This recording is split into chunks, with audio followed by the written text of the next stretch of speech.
Assalamualaikum warahmatullahi wabarakatuh. Pada video kali ini kita akan mulai membahas tentang penggunaan dari rule rule MB.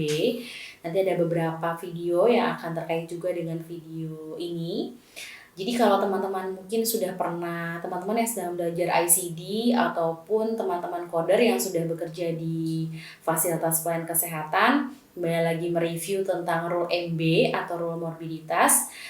Seperti biasa disiapkan dulu buku ICD-nya, volume buku maupun dari versi soft file-nya. Kalau saya pakainya versi soft file atau versi PDF-nya yang bisa teman-teman download juga dari webnya WHO.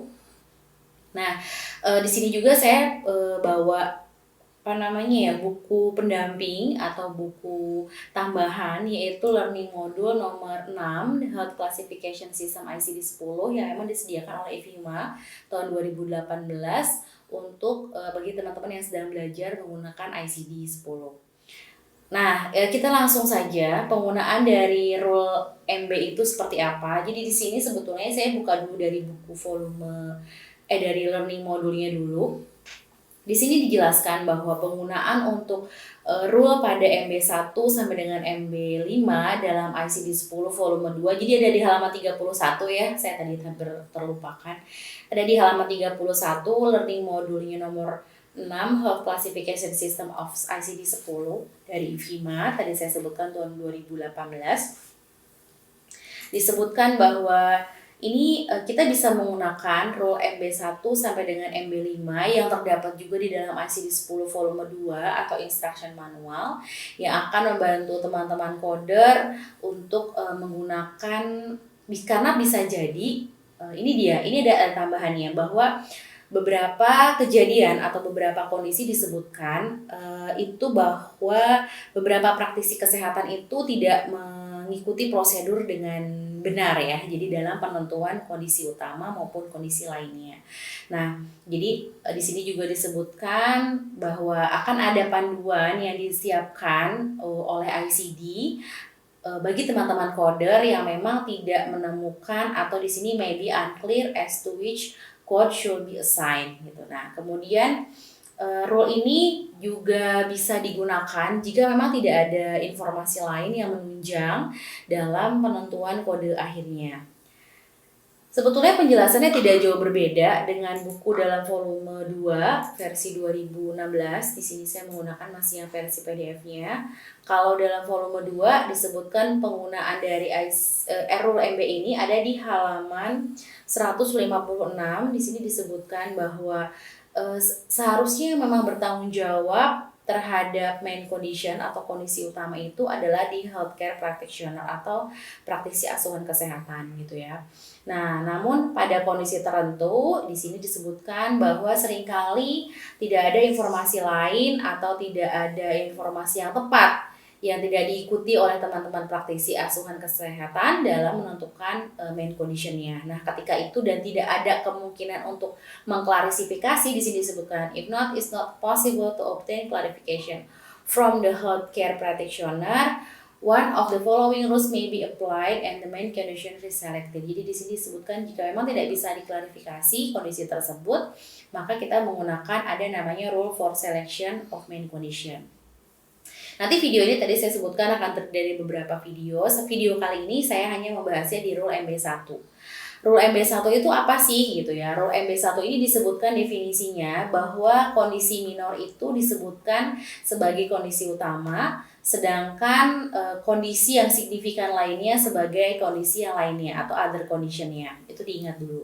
Di bawahnya sudah dijelaskan juga oleh ICD bahwa kondisi ini pada rule MB1 itu adalah ketika minor or long standing condition atau ada kondisi minor ataupun ada kondisi lampau ya, atau ada masalah insidental atau masalah yang baru muncul kemudian di-record atau tercatat sebagai kondisi utama, dan ada kondisi lain yang signifikan dan relevan dengan pemeriksaan atau pengobatan yang diberikan atau spesialisasinya yang diberikan kepada pasien terekam sebagai other condition atau kondisi lainnya, maka yang dipilih sebaiknya dalam main condition itu adalah yang other condition-nya.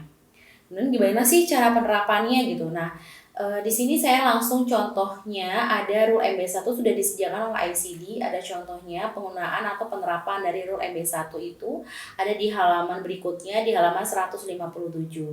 Contohnya ini hampir sama dan sama persis sebetulnya ya, bukan hampir sama, bahkan sama persis dengan yang disiapkan oleh learning modul IVIMA yang tadi 2018. Jadi saya di sini hanya menjelaskan yang dari tampilan volume 2-nya saja. Nah, tadi disebutkan bahwa rule MB1 ini adalah minor condition recorded as a main condition, more significant condition recorded as other condition. Itu kata kunci dari rule MB1. Contohnya seperti apa? Jadi di sini ada sekitar 5 contoh ya, ada 5 contoh yang bisa kita jadikan pedoman ketika nanti teman-teman, oh ini kita menggunakannya rule MB1 gitu ya. Kita contohkan dari example 1 atau contoh 1. Di sini adalah main conditionnya atau kondisi utamanya itu adalah akut sinusitis.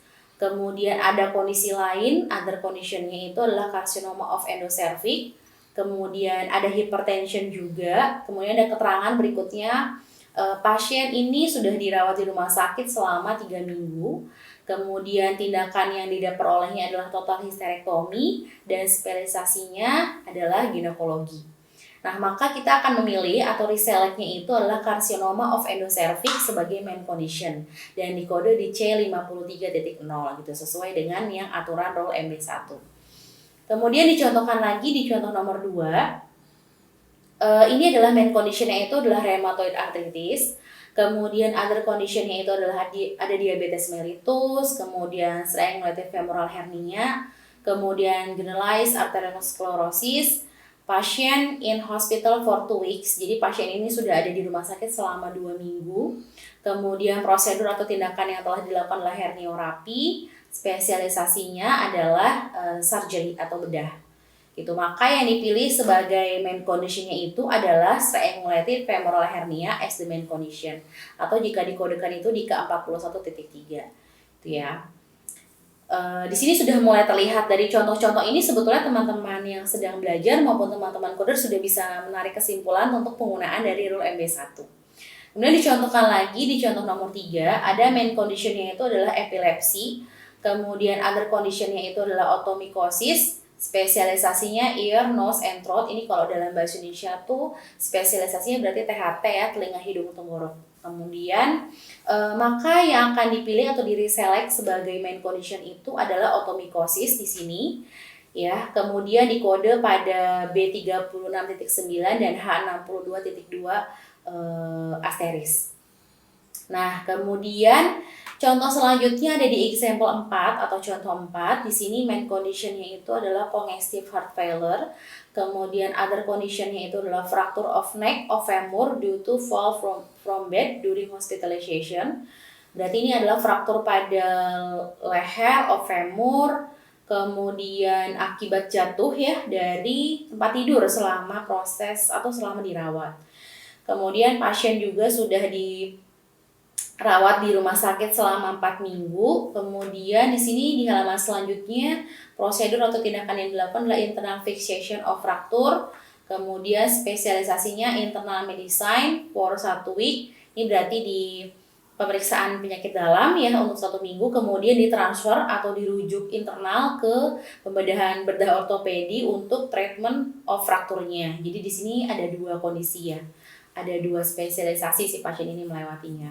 Maka yang dipilih sebagai main condition-nya itu adalah fracture of neck of femur as the main condition dan dikode di S72.0 gitu ya.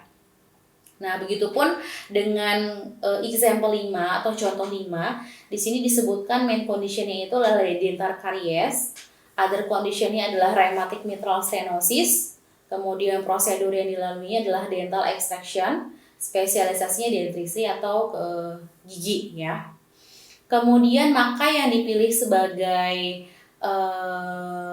main conditionnya itu adalah dental caries as the main condition and code to dikode dengan K02.9. Nah, di sini ada kemungkinan diberikan tambahan, di sini ada keterangannya disebutkan bahwa di sini katanya dalam rule MB1 ini tidak dapat atau tidak berlaku katanya. Although the Although dental caries can be regarded as the minor condition and rheumatic mitral stenosis as a more significant condition, the latter was not the condition treated during the episode of care. Jadi selama ada keterangannya bahwa rule MB1 ini tidak dapat diterapkan meskipun walaupun rheumatic mitral stenosis ini disebutkan sebagai kondisi yang lebih bermakna gitu kan. Kenapa? Karena penyakit ini bukanlah kondisi yang diobati selama episode perawatan gitu. Kenapa ya? Gitu, seperti itu.